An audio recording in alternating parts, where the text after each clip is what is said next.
coloraditos los cachetes o es por el calor? Calor, ¿verdad? Bien, mis queridos hermanos, pues gracias a Dios que vamos a continuar con el programa y vamos a pasar este tiempo también muy importante, que es la sesión de preguntas y respuestas. Algunos de ustedes aquí nos hicieron llegar sus preguntas y tomamos las que consideramos pueden aportar mayor beneficio en esta sesión. Algunos de ustedes fueron muy teológicos, ¿verdad? Qué bárbaros. Pero no, hermanos, gracias, de verdad, gracias por sus aportaciones. Y vamos, ¿qué les parece si hacemos una oración para comenzar y así poder dar lugar a las preguntas que nuestros hermanos van a estar contestando? Vamos a orar, hermanos. Padre amado, una vez más te damos gracias, Dios, por ese tiempo que nos regalas para poder seguir meditando en tu palabra. Estamos muy agradecidos, Dios, porque has tenido en bien que el día de hoy nos edifiquemos de esta manera a través de esta conferencia. Gracias por nuestros pastores, por estos hermanos quien tú has puesto en nuestras congregaciones para guiarnos en tu palabra. Te pedimos el día de hoy les bendigas dándole la sabiduría, el entendimiento para que ellos puedan ayudarnos, Señor, seguirnos guiando, dirigiendo por medio de estas preguntas. Y en cuanto a nosotros, dispón nuestro corazón para que podamos recibir tu palabra con mucha alegría y con mucho gozo y poner en práctica cada uno de los consejos que aquí se estén compartiendo. Señor, muchas gracias nuevamente en el nombre de tu Hijo amado Jesucristo. Amén. Bien, mis queridos hermanos, pues aquí tenemos algunas preguntas y voy a comenzar haciendo la primera pregunta, la cual le voy a pedir a mi hermano Javier que nos ayude a dar respuesta. Y la primera pregunta que ustedes nos hicieron llegar es la siguiente.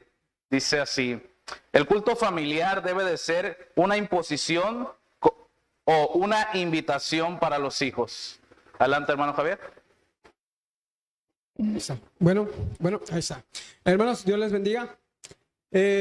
Cuando escuché esa pregunta, lo primero que vino a mi mente, hermanos, es que antes de que hablemos del culto familiar o de cómo llevar el culto familiar, Deuteronomio capítulo 6, hermanos, en el versículo 6 dice: y estas palabras que yo te mando estarán sobre tu corazón. Entonces, antes de poder pensar en dar esas palabras a nuestros hijos, primero deberían estar en nuestro corazón. Debemos comprender, hermanos, que el culto familiar no es una opción para los padres, sino que es un deber de parte del Señor. Es un deber de mi parte ordenar a mi familia, instruir a mi familia. Tanto Efesios capítulo 6 como Deuteronomio capítulo 6 es lo primero que remarcan, la obligación. Hermano Javier, disculpa que te interrumpa. Si puedes poner de frente el micrófono. Ya. Remarcan el deber que tenemos como padres de instruir a nuestros hijos. Entonces, esa es la primera cuestión que deberíamos estar teniendo en cuenta antes de responder si el culto familiar es por imposición o una invitación. Ahora, tanto Deuteronomio capítulo 6, hermanos, como Efesios capítulo 6, no hablan de si es una imposición o si es una invitación. Habla de un deber de los padres. Es decir, hermanos, cuando hablamos del culto familiar, en primer lugar, estamos hablando de algo que tiene que ver con los padres primeramente. Son los padres los que toman la iniciativa o deberían tomar la iniciativa de instruir a nuestros hijos. Entonces, ¿qué significa eso, hermanos? Que nosotros como padres deberíamos estar buscando la sabiduría en Dios para saber cómo llevar a la práctica esto que se nos está pidiendo. Ahora, hermanos, somos diferentes familias aquí, diferentes matrimonios con diferentes hijos. Eso significa, hermanos, que quizás la forma en la que lo llevemos a la práctica pueda diferenciar entre nosotros dos. Para ello, hermanos, necesitamos conocer a nuestros hijos, saber cuál es su carácter, cuáles son sus fortalezas, saber cuáles son sus debilidades, y entonces nosotros buscar, hermanos, a la medida y según el orden de nuestros hijos, de nuestra familia, buscar implementar este mandamiento que Dios ha dado. Debemos conocer a nuestros hijos. Hay niños más nobles, jóvenes más nobles que otros, esa es la realidad. Hay niños a los cuales usted le va a decir: mira, mi amor, vamos a tener un culto familiar, y el niño va a correr a la mesa o a donde usted lo indique y alegremente se va a sentar, va a cantar, va a leer. Habrá niños que no. Habrá niños que empiecen a hacer algún berrinche, que empiecen a gritar, que no quieran, que quieran seguir jugando. Entonces necesitamos aprender, hermanos, dónde estamos parados como familia. Ahora, hermanos, yo creo, hermanos, que en primer lugar, lo primero que deberíamos hacer como padres es una invitación. Por supuesto, necesitamos animarles y enseñarles por qué es mi obligación como padre traerlo a la mesa o traerlo al lugar donde vamos a tener ese tiempo de devoción hacia el Señor. Ahora, en ese sentido, hermanos, habrá niños que serán más fáciles, como lo dije, habrá niños, hermanos, con los que tengamos que ser un poquito más severos, que tengamos que ser un poquito más duros quizás en la forma en la que los invitamos o en la forma en la que les hablamos. Esto nos lleva, hermanos, a que, claro, cuando hay una persona, un niño que no busca a sujetarse al mandamiento, tendremos que usar la disciplina. Ellos deben comprender, hermanos, que hay una autoridad en el hogar y que la autoridad no son ellos. No son ellos. Hay una autoridad que Dios ha puesto y en ese sentido, Efesios capítulo 6, hermano, el mandamiento de y vosotros padres, criarnos, es un mandamiento, hermanos, específicamente para nosotros como hombres. Ese mandamiento, hermanos, va para el cabeza del hogar. Va para nosotros. Nosotros como hombres somos los principales responsables de ello.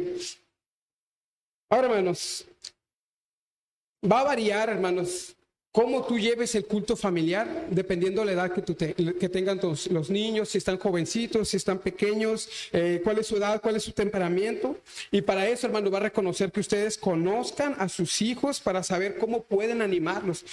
Hermano, no estoy diciendo que tengamos que obligarlos necesariamente de una. Necesitamos buscar, hermanos, esa influencia en ellos.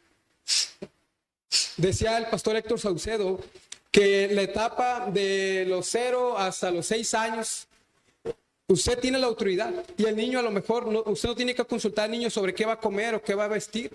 Es una autoridad que Dios le ha dado a usted y que a lo mejor si usted lo deja elegir, él va a elegir mal.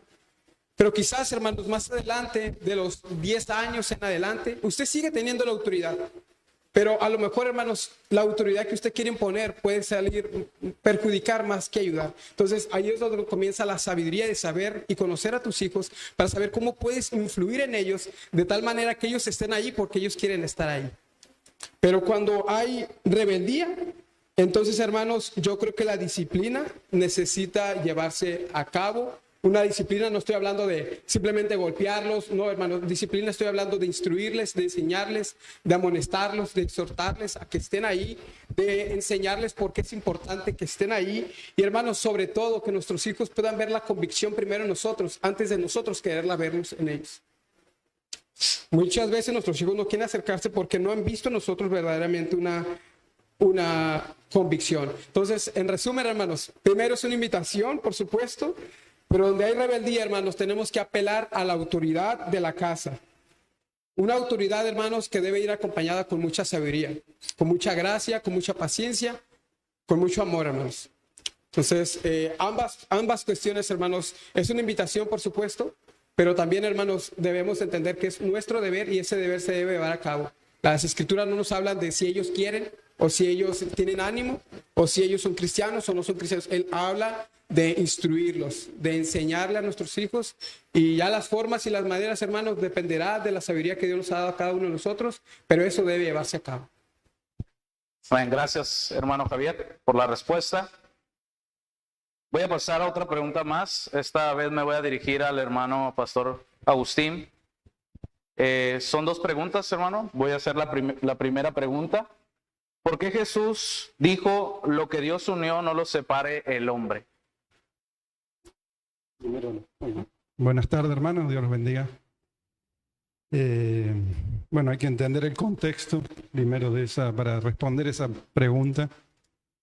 Es muy importante en el contexto que le estaban preguntando a Jesús. Los fariseos lo estaban tentando con esta pregunta para ver cómo interpretaba él la ley dada por Moisés y ver si lo incriminaban, porque había muchas excusas para el divorcio. Eso es lo que ellos querían saber, si había alguna excusa válida para divorciarse.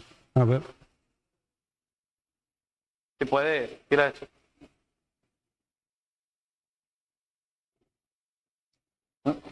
Un segundo, hermano. Sí, sí, vamos Disculpen, a cerrar, hermanos, pastor. un segundo nada más. Ok, muy bien. ¿Podríamos cerrar la puerta para que? ¿Está bien el micrófono ahí? Sí. ¿Pueden subirle un poco más al micrófono? Sí, ahí está bien, ¿no? Ahí está bien. Ahí mejor. Ok.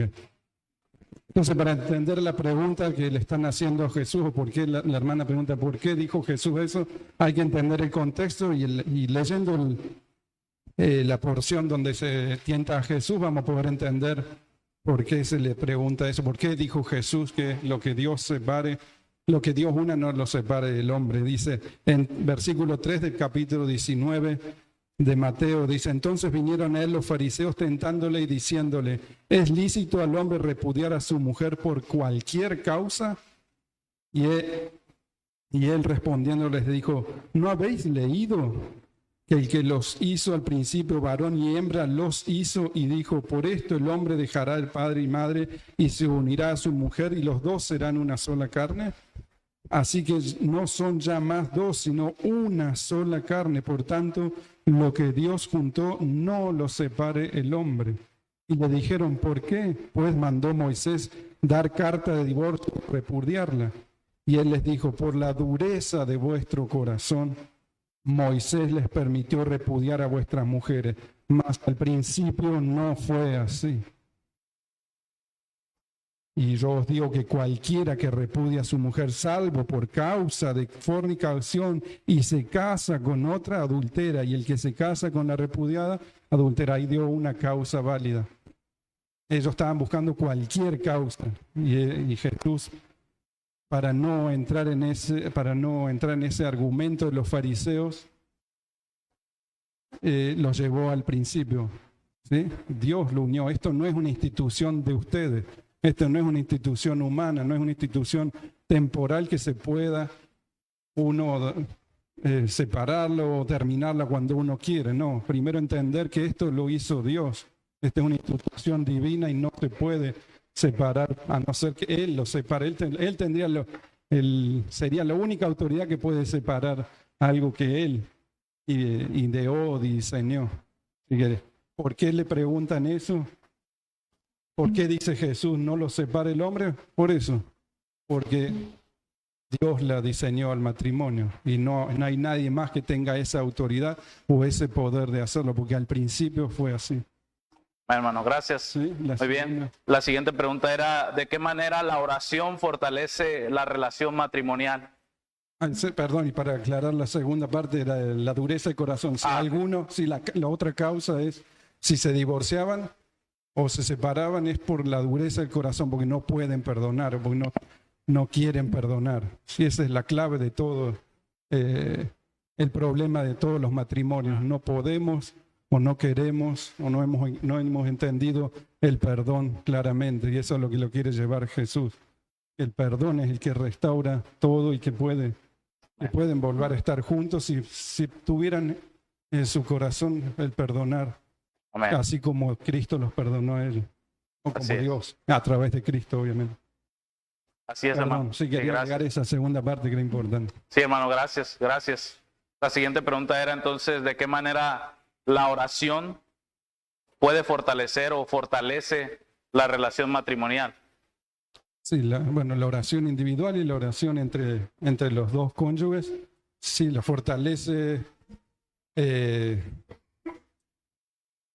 Los regalos que Dios te ha dado, que es la fe, la humildad, la confianza, la esperanza. Al orar estás poniendo toda esa confianza y toda esa fe en Dios, no en el matrimonio, no en tu esposo ni en tu esposa. Le estás diciendo a tu esposa, dependemos de Él en todo. Amén. Esperamos en Él en todo. Confiamos en Él en todo. Vámonos los dos a orar porque ahí le estamos diciendo a Dios en humildad, dependemos de ti, necesitamos a ti. Pongo a ejercicio el don, el fruto del Espíritu Santo, la fe, la esperanza, todo lo que Dios nos ha dado, eso fortalece, la oración fortalece esos frutos, en la fe o el fruto de la fe, el amor, la esperanza, la confianza, la dependencia, la prudencia. Toda la oración fortalece todo eso. Bueno, hermano. ¿Sí se entiende? Sí. Sí, hermano, totalmente. Gracias, hermano Agustín. No sé si alguien quiere añadir algo al respecto o pasamos a la siguiente pregunta. Muy bien. Bien, hermano, muchas gracias. Aquí otra pregunta, esta vez dirigida a Pastor Nick.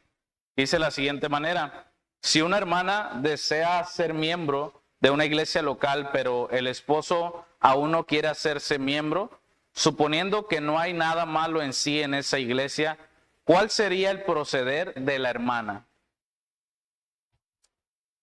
Pues gracias, hermanos, por recibirnos. Dios le bendiga. Estamos muy contentos de estar aquí hablando de parte de la Iglesia Bíblica Logos. Gracias, hermanos. Mira, yo creo que la clave aquí, hermanos, es, pues primero que nada lo que acabamos de escuchar, ¿no? El rol de la esposa con respecto a la sumisión es muy importante. Entonces, todo lo que ya escuchamos es importante aplicar a esta pregunta. Y algo que vemos también es que es tanto importante la sumisión como también el respeto, ¿no? Como honrarlo a su esposo, respetar a su esposo. Entonces, y luego vemos algo más en 1 de Pedro 3, lo cual Pastor Hugo ya tocó también, pero creo que bien clave aquí también, porque la clave realmente yo creo que importante aquí es considerar la actitud de la mujer en este asunto. Y habla de eso en 1 de Pedro 3, diciendo que la mujer debe tener como una conducta casta y respetuosa. Y luego habla de la importancia de ser mansa y pacífica en su actitud, en su forma de pues, someter a su esposo. Entonces, en este caso, hermanos, yo creo que eso es clave, considerando esto. Y al mismo tiempo, sabemos que las mujeres, las esposas, tienen una responsabilidad de estar sujetas a una iglesia bíblica, ¿verdad?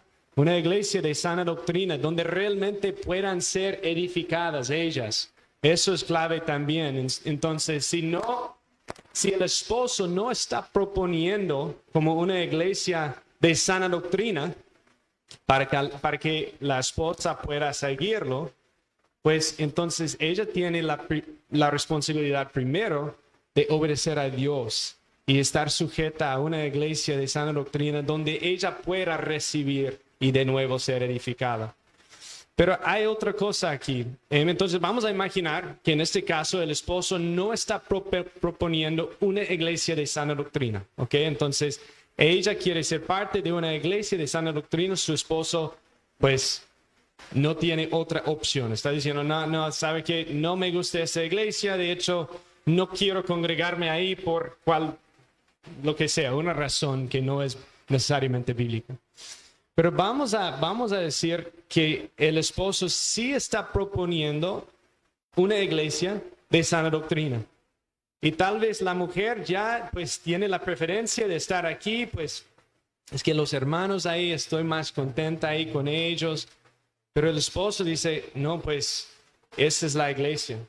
En este caso, como ya hemos escuchado, es la responsabilidad de la mujer en ese caso de seguir a su esposo. Entonces, la clave aquí creo es primero, pues, cuáles son las iglesias, las opciones, si son de sana doctrina. Y luego la otra clave aquí, hermanos, sería la actitud de la mujer.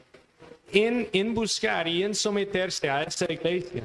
Y si su esposo decide de no congregarse ahí con ella, la actitud todavía sí es importante, es bien importante. Porque de nuevo, como ya hemos escuchado, la mujer está reflejando el evangelio, está reflejando la actitud de Cristo, su sumisión al Padre y todo lo que ya vimos. Entonces yo creo que esas son las claves cuando consideramos esta pregunta, pero me gustaría escuchar de los otros hermanos si tienen otras ideas. De hecho, hay otra pregunta, pero creo que ya la respondió con lo que comentó hermano Pastor Nick. Dice, ¿puede un matrimonio congregarse en iglesias distintas? Es decir, que el varón esté en una y la mujer en otra. Creo que ya la respondió, ¿verdad? Entonces, yo creo que sí. Pensar en congregarme en una iglesia distinta de Jackie, mi esposa, es como llegar sin brazos ni pies, ¿verdad? Es como necesitamos recibir de la misma fuente. Yo creo que eso es importante. la misma palabra y todo. Entonces, sí. Amén, pastor. Gracias por la respuesta. Muy bien, mis hermanos. Continuando con la siguiente pregunta, esta vez me dirijo al pastor Francisco. La pregunta es, pone como título antes de la pregunta, soportándolo todo. Y luego dice la pregunta, ¿hasta dónde? ¿Qué punto puede uno esperar pacientemente en el Señor, aún donde hay abuso físico y abuso emocional y o verbal? Gracias, hermano. Recapitulando la pregunta, ¿no? Para no malentender. ¿Hasta qué punto puedo soportarlo todo donde hay abuso físico, emocional y verbal, ¿no? Se está dando por hecho aquí que hay abuso físico, ¿no? Es algo complicado, pero a la vez sencillo de decirlo. Si hay abuso físico, obviamente la mujer no tiene que estar ahí, ¿no? No tiene ni debe. Incluso no está honrando al Señor si está ahí en un lugar donde le están agrediendo físicamente, ¿no? Eso es. Pero voy a explicarlo con la palabra de Dios. Quiero poner de texto base, gracias hermano por la contribución, el versículo que ya mi hermano explicó en Mateo 19:6, acerca de que lo que Dios unió no lo separe el hombre. Vamos a poner de base eso, ¿no? Pero también en 1 Corintios 7:15 la palabra de Dios nos dice de esta manera. Bueno, voy a leer desde el versículo 13. Y si una mujer tiene marido que no sea creyente y él consiente en vivir con ella, dice, no lo abandone. Porque el marido incrédulo es santificado en la mujer y la mujer incrédula en el marido. Pues de otra manera vuestros hijos serían inmundos mientras que ahora son santos. En el versículo 15 hay una palabrita ahí que hace un contraste que es importante, pero si el incrédulo se separa, note que es el incrédulo, ¿no? No el creyente.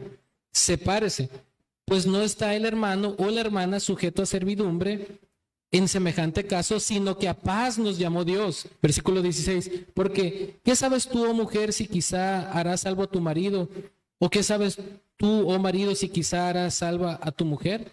El punto de estas preguntas retóricas es que, puesto que nosotros no podemos saber si la otra persona se va a salvar, no podemos retenerlo por encima de la voluntad de Dios, ¿no? Y hay casos en donde la separación es necesaria y vemos un fundamento en este versículo. Pero ojo, esta palabra aquí griega que se utiliza para separar no es la misma palabra que se utiliza para divorcio. Eso es un punto importante. Y en los versículos 10 y 11, Pablo establece también un contexto donde utiliza esta misma palabra griega aquí para separar. Dice, pero los que están unidos en matrimonio mando no yo, sino el Señor. Que la mujer no se separe, es la misma palabra griega ahí, del marido. Y si se separa, quédese sin casar o reconcíliese con su marido y que el marido no abandone a su mujer. O sea, el contexto de esto es, Pablo no quiere que ningún matrimonio se separe, ¿no? Obviamente la voluntad de Dios no es que el hombre y la mujer se separen, pero en casos cuando hay violencia física, como lo estamos viendo aquí, y es necesaria la separación, es una separación para salvaguardar la integridad física, en este caso, de la mujer. Pero ojo, eso no es un equivalente necesariamente a divorcio. Tú puedes ser una mujer necesariamente separada, pero no obligatoriamente divorciada, porque una mujer piadosa no va a buscar cualquier ocasión para, ya me dejó, ya me voy a buscar otro hombre, ¿no? Va a orar por su matrimonio, va a orar por la salvación de su esposo, si no es creyente, va a guardarse en el Señor, va a santificarse en el Señor. No es sinónimo de me divorcio y luego me vuelvo a casar, ¿no? Tengamos cuidado porque esto va a complementar lo demás que decía la pregunta, ¿no? ¿Puede considerar la separación o incluso el divorcio? Creo que son dos cosas distintas, porque el hecho de que pueda haber una separación no necesariamente tiene que existir un divorcio. Y el principio de esto, mis hermanos, vámonos a la escritura, por ejemplo en Malaquías 2:16, Malaquías 2:16. Si no lo encuentro rápido aquí porque estoy con una mano, lo parafraseo, pero de una manera categórica dice, Malaquías 2 dice, porque Jehová Dios de Israel ha dicho que él aborrece el repudio y al que cubre de iniquidad su vestido, dijo Jehová de los ejércitos, guardaos pues en vuestro espíritu, no seáis desleales. Miren lo que dice aquí, que Jehová Dios de Israel ha dicho que él aborrece el repudio. Miren, Si quisiéramos, ¿cuál es la voluntad de Dios? Necesito tener un sueño, una revelación. Aquí le hago una revelación, mire. Dios categóricamente aborrece el divorcio. Y en Marcos 10, 11 y 12, hermanos, Marcos 10, 11 y 12, mira lo que dice. Ah, ya lo encontré aquí, hermano, gracias. Marcos 10, 11 y 12 dice, y él les dijo, cualquiera que repudia a su mujer y se casa con otra, comete adulterio contra ella. Y si la mujer repudia a su marido y se casa con otro, comete adulterio. Y finalmente, uno de los versículos más potentes para esto, Efesios 5:32, que nos dice, grande es este misterio, pero yo digo esto respecto de Cristo y de la iglesia. Ese es el argumento más poderoso, puesto que el matrimonio refleja la relación de Cristo con la iglesia. Y de alguna manera Dios diseñó el matrimonio para revelar cómo Él ama a su pueblo. Cristo no se divorciaría de la iglesia. Dios aborrece el divorcio y por lo tanto no es una opción viable el divorcio. No, nunca debemos de pensar en eso. Entonces, no es equivalente separación a divorcio. Y el hecho de que haya una necesidad cuando la integridad física está en riesgo de separarse, yo animo a mis hermanas en el Señor de que no anhelen ni oren por el divorcio, sino oren por la restauración de su matrimonio para que el marido, si es incrédulo, se arrepienta. Y si tiene que durar un tiempo la mujer separada esperando que el Señor haga la obra, esto va a glorificar a Dios y Dios le dará paz. Aquí primero los Corintios 10:13, de que no les ha sobrevenido ninguna tentación que no sea humana, pero fiel es Dios que no les dejará ser tentados más de lo que pueden resistir, sino que con la tentación dará juntamente también la salida. Entonces Dios puede bendecir al creyente que le obedece. Y ojo, quiero también agregar otras cosas que son importantes en estas cláusulas. Me enfoqué mucho en la cláusula de que si hay abuso físico, ¿no? Pero ¿qué del emocional y verbal, no? Porque vivimos en una sociedad, hermanos, de cristal, donde cualquier cosa, estamos tan obsesionados con la salud emocional, que si a mí me ofende que mi esposa no sepa hacer tortillas de harina, ya eso para mí es una justificación para divorciarme porque me pone muy mal emocionalmente y eso afecta mi salud emocional. Entonces, ¿cómo puedo estar con una mujer que me hace daño porque no me sabe hacer tortillas de harina, no? ¿Eso será una justificación para divorciarme? Entonces, puede ser bastante relativo eso de lo que es. Hermanos, el abuso emocional sucede con cualquier pecador, ¿no? Tristemente en este mundo caído siempre vamos a ser ofendidos o nosotros vamos a ofender alguna vez. El abuso verbal, aun cuando nosotros somos ásperos con nuestras esposas, aunque no les digamos malas palabras, aunque no las insultemos, pero con ser ásperos estamos fingiendo violencia hasta cierto punto verbal y no por eso nos vamos a divorciar, ¿no? Entonces tenemos que tener cuidado, pero si en la violencia verbal hay amenazas de agresión física, ahí sí ya es otra cosa, porque nuevamente volvemos, hay que salvaguardar la integridad física de la mujer, y si el marido dice te voy a matar, se tiene que tomar en serio esas palabras y se tiene que hacer algo, ¿no? Ahora, otra cosa, aquí en México son diferentes las leyes, hermanos. Me ha tocado dar consejería donde el hombre agrede a la mujer y la mujer dice, ya no quiero estar con él, tiene el ojo morado y no, ya no quiero estar con él, pastor, me golpeó. Y les hemos dicho, yo la acompaño al Ministerio Público, a la demanda y todo. Y al final, la primera que retira la demanda, que no se anima, es la mujer. Y luego ya a quien está en contra de uno es la misma mujer, ¿sí o no? Pero en Estados Unidos es diferente porque si una persona va a consejería, ¿sí o no, mi hermano? Y el pastor no avisa a las autoridades de que hay violencia física, el pastor puede ir a la cárcel, ¿no? Aquí en México es diferente, hasta cierto punto las leyes, ¿no?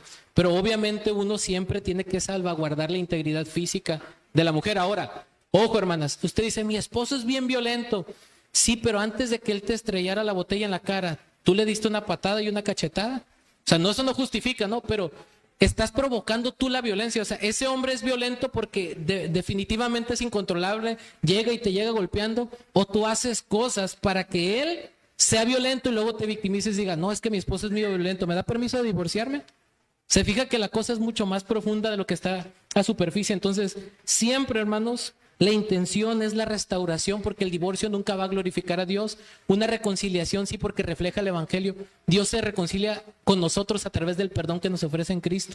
Así ama Cristo a su iglesia. Pecadores que no merecemos su perdón, sin embargo Él ha muerto por nosotros y el perdón glorifica a Dios, la falta de perdón lo deshonra. Entonces, bajo ese punto importante siempre vamos a buscar y tratar la restauración, pero al mismo tiempo no vamos a exponer en peligro a un hermano, ¿no? Pero ojo, hay que ser muy sabios e indagar cuál es realmente la causa ahí de la supuesta violencia física, porque a veces puede ser provocada por la mujer, o a veces sí, el hombre puede ser muy violento por el uso de alcohol o de drogas y corra peligro. Entonces tenemos que ser sabios y aconsejarle, ¿sabe qué? Sepárense, incluso métale demanda, ¿no? Para proteger su vida o la de sus hijos. Y en ciertas ocasiones donde hay violencia verbal, creo que hay en algunas ocasiones y bajo cierto contexto, mientras no sean amenazas, donde podemos sufrir el agravio piadosamente, perdonar y orar y responder piadosamente para ganar sin palabras al cónyuge, ¿no? Entonces, creo que bajo esos principios es hasta donde está esa cláusula, puedo soportarlo todo, ¿no? No sé si mis hermanos quisieran agregar un poquito más. Muchas gracias.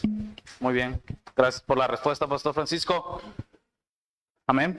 Vamos a pasar a las últimas dos preguntas, a las cuales me voy a dirigir al pastor hermano Hugo.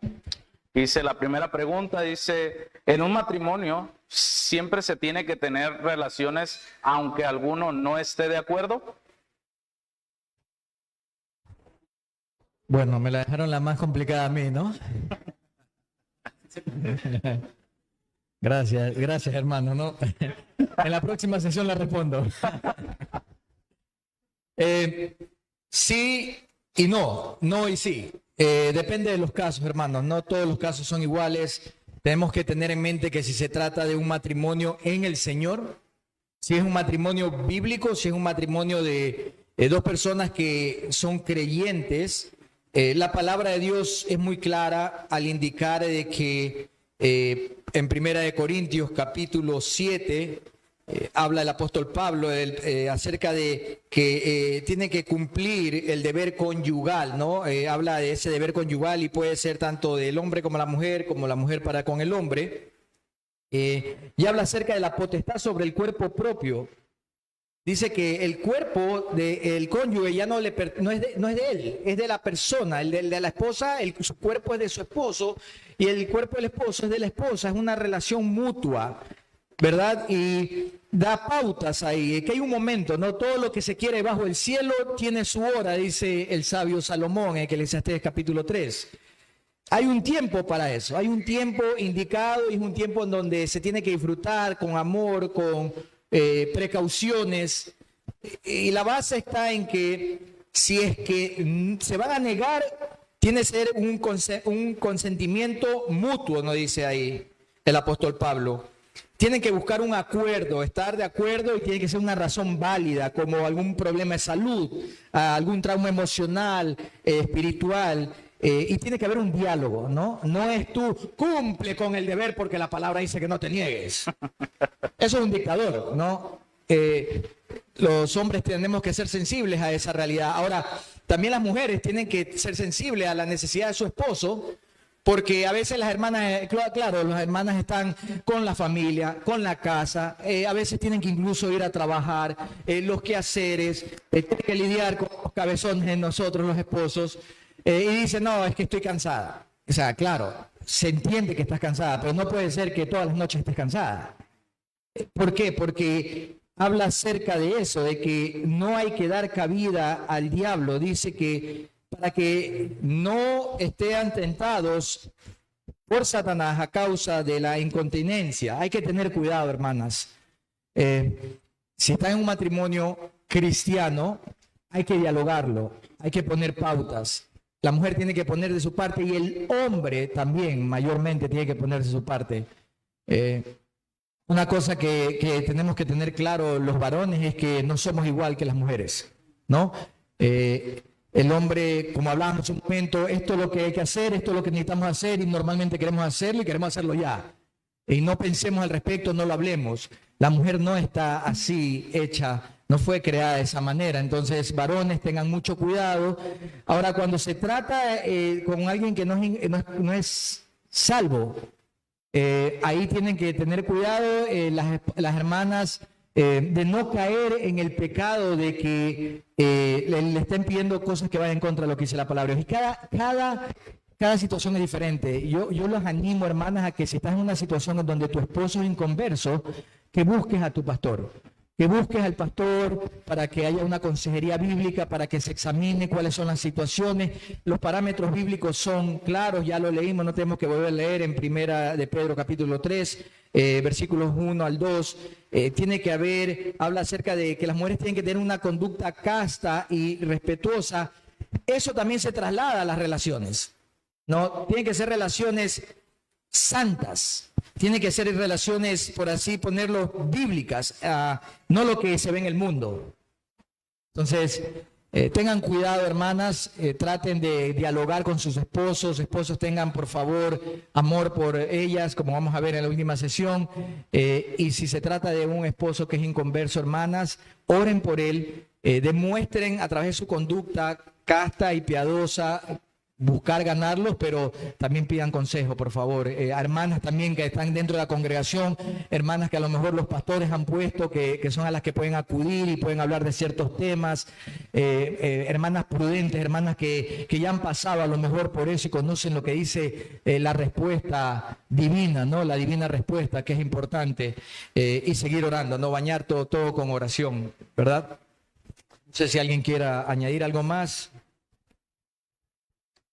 Muy bien, hermano, gracias. La última pregunta, de igual manera para usted, hermano Hugo, dice de la siguiente manera: si mi esposo es inconverso, ¿de qué manera me debo sujetar a él, puesto que ya hemos tenido diferencias por servir en la iglesia? Más o menos ya lo fui contestando, ¿verdad? Que no se salga de los parámetros de lo que dice la palabra de Dios. Que mientras tu esposo te esté pidiendo que hagas algo que no vaya en contra de la voluntad de Dios, la voluntad clara, precisa y directa de Dios, tú tienes que someterte. Y volvemos a 1 Pedro 3, ¿no? En donde dice que tienen que someterse, tiene que haber un sometimiento, tiene que haber una conducta casta, una conducta respetuosa. ¿A qué nos referimos con casta y respetuosa? Pues tiene que haber honra a la hora de que haces las cosas, con cuidado con tus palabras. Hermanas, las actitudes van a ayudar a que, aún si es inconverso, puedan ganar al hombre que es inconverso. Siempre pongan todo en la balanza de la palabra de Dios. Como dije en ese momento, ¿cuál es la respuesta divina? ¿Qué dice Cristo acerca de esto? Y para eso necesitan leer la palabra. Para eso necesitan leer la palabra, estudiar la palabra, meditar en la palabra, pedir consejo, como dije hace un momento.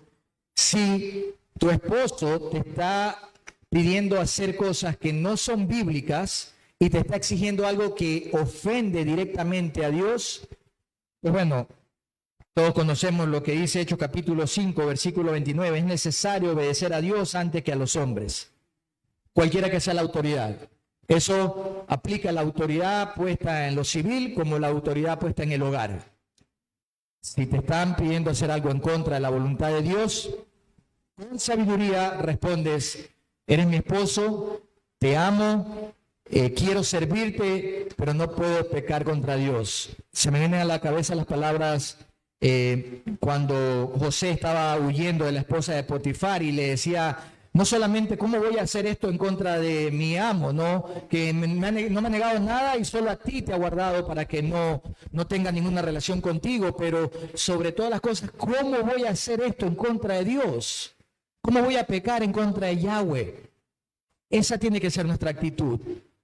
Como mujeres, como hombres, te amo mucho, pero para mí mi amor por Dios es mucho más grande que mi amor por ti como esposo. Discúlpame, pero no puedo ir en contra de la voluntad prescrita y clara, establecida por los mandamientos de Dios. Y orar para que el Señor te ponga en gracia y que esa persona sea transformada, ¿no? Queremos la salvación de esa persona. Y busquen la consejería en su iglesia local. Acérquense a sus líderes, a sus pastores, a esas mujeres que Dios ha puesto con sabiduría para que den un consejo bíblico. ¿Quiere añadir algo, hermano? Adelante. No, quería preguntarle al pastor, sí, sobre eso. Si una mujer no la dejan congregarse todos los domingos, o no es que no la dejen congregarse, sino que le pide el marido un domingo al mes o 2 domingos al mes, ¿es pecado? ¿Es bíblico? Sí, sí, no. Yo creo que hay espacio para no congregarse en un caso así, ¿no?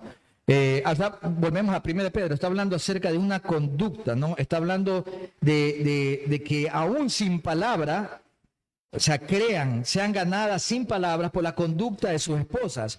Ahí viene el hecho de hablarlo, decirle, mira, te amo, yo no voy a dejar de congregarme porque es un mandamiento, no hay que dejar de congregarse, pero estoy dispuesta a no ir un domingo porque te amo, porque yo quiero reflejar el amor de Cristo. Cristo también te ama y Cristo te está llamando a que lo busques, a que te arrepientes de tus pecados y pongas tu fe en Él. Y yo amo tanto a Cristo que te amo tanto a ti, amor, y estoy dispuesta a no ir un domingo.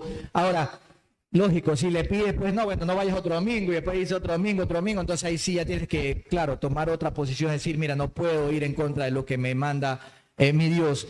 Pero hermanas, yo creo que ustedes tienen la sabiduría suficiente como para poder, para bien, influenciar a sus esposos. Así no sean salvos. Y si no tienen sabiduría, como dice Santiago, pídanla, que Dios la da. Pídanle al Señor, deme la estrategia, Padre, para hablarle con respeto, con amor. Contra tales cosas no hay ley. Cuando una mujer tiene una respuesta sazonada con la palabra de Dios, seamos sinceros.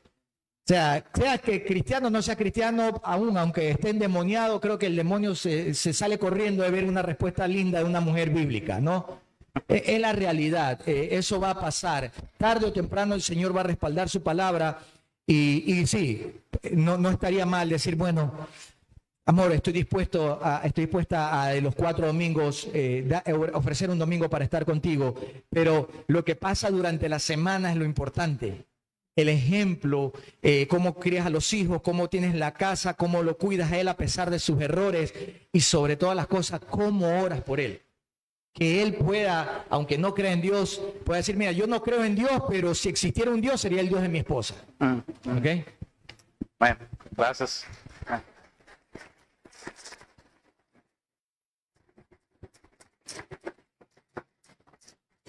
Al final nos hicieron llegar unas preguntas más. Solo quiero hacer una pregunta más para cerrar y la puede responder cualquiera. La pregunta ¿es pecado vivir en unión libre? ¿Y cuál es la diferencia entre vivir en unión libre y estar casado? Sí, es pecado. Cásense. Amén. Okay. Muy buena respuesta. Bien, gracias, hermanos. Ok, adelante. Hermana va a decir, no, pues gracias, eso lo hubiera visto en YouTube. Sí, se me viene a la cabeza el hecho de querer obedecer a Dios, ¿no? Si ambos, yo entiendo que tú llegas a la fe de una manera, ¿no? Se me viene a la cabeza lo que decía Pablo con respecto al que llegaba soltero a las cosas de Dios, el que llegaba casado, el que llegaba como esclavo, y me viene a la cabeza eso, el que llega como esclavo, si puede buscar estar libre, búsquelo. Y si no, no puede, bueno, está bien. Entonces yo me pongo a pensar, si en esa situación aún alguien llega, digamos, a los pies de Cristo y se da cuenta de que Dios quiere que nosotros consumamos el matrimonio, tanto de la forma legal como con la bendición espiritual de parte de los ancianos de tu iglesia local, ¿cómo no buscar hacerlo? ¿Me van a entender? ¿Cómo no querer obedecerlo? No sé quién haya hecho la pregunta o si a lo mejor no es de ellos, si es de alguien más. Mi consejo a una pareja cristiana es, tenemos suficientes problemas con los pecados con los que luchamos todos los días. ¿Por qué quieres agregar algo más en vivir en una unión libre cuando puede llegar a tu vida la bendición, no solamente de Dios, que es la principal, sino la civil? ¿No? La que respalda el hecho de que ustedes estén juntos, si en algún momento algo le pasa al esposo, la esposa no queda abandonada, a lo mejor tiene algún beneficio, puede que no sea muy grande, pero que sea reconocido. Y a eso le sumas el poder dar testimonio a otras personas que en tu vida pasada vivías como todo el mundo, pero llegando a Cristo eres una nueva criatura. Y ahora estás pensando como un cristiano que quieres seguir el camino de Cristo, que quieres obedecer sus mandamientos, estatutos y decretos. Hermanos, no solamente que hay bendición en el matrimonio, no solamente que da un buen testimonio, sino que a la vez, aunque nadie lo diga, muchos van a recibir ese ejemplo que tú estás dando. Porque si somos igual que el resto del mundo, ¿qué nos diferencia? O sea, ¿qué nos marca como cristianos si seguimos igual? Sí, por eso Pedro dice, basta ya la forma de vivir como antes, como los otros que no conocen de Dios. Hay que revestirnos del nuevo hombre y deshacer en las obras del antiguo hombre, de quitar al antiguo hombre. Hermanos, los animo a que busquen consejería y que en esa consejería matrimonial también busquen el hecho de que puedan casarse y puedan consumar eso que Dios los ha llamado. Y sobre todo si tienen hijos, ¿no? Si tienen hijos, qué hermoso ejemplo darle a sus hijos, decir, mira, en el mundo es así, en Cristo es la maravillosa gracia del matrimonio, ¿no? Creo que de cierta medida la pregunta surge también por la falta de comprensión de lo que significa o lo que es el matrimonio en sí. La mayoría de las personas consideran que el matrimonio es más un compromiso social, pero la Biblia nos enseña que no es un compromiso social, sino es algo que Dios une, algo que diseñó Dios, ¿no? Entonces, creo que de ahí radica en gran medida la problemática de la unión libre, ¿no? No es un compromiso social, es algo que Dios estableció, es algo que Dios creó y formó desde el principio. Bien, mis hermanos, muchas gracias por cada una de sus respuestas. Vamos a proceder a adorar a nuestro Dios. Voy a pedirles que pasen a sus lugares, hermanos. Muchas gracias. Un aplauso para nuestros hermanos.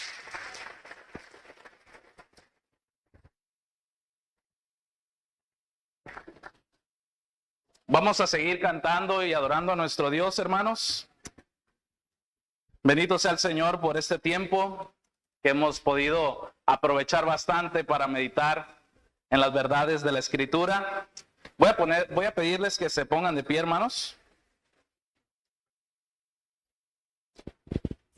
Y vamos a adorar a nuestro Dios. Voy a dejar lugar a nuestros hermanos para que nos continúen dirigiendo con las alabanzas. Sí, bueno, sí.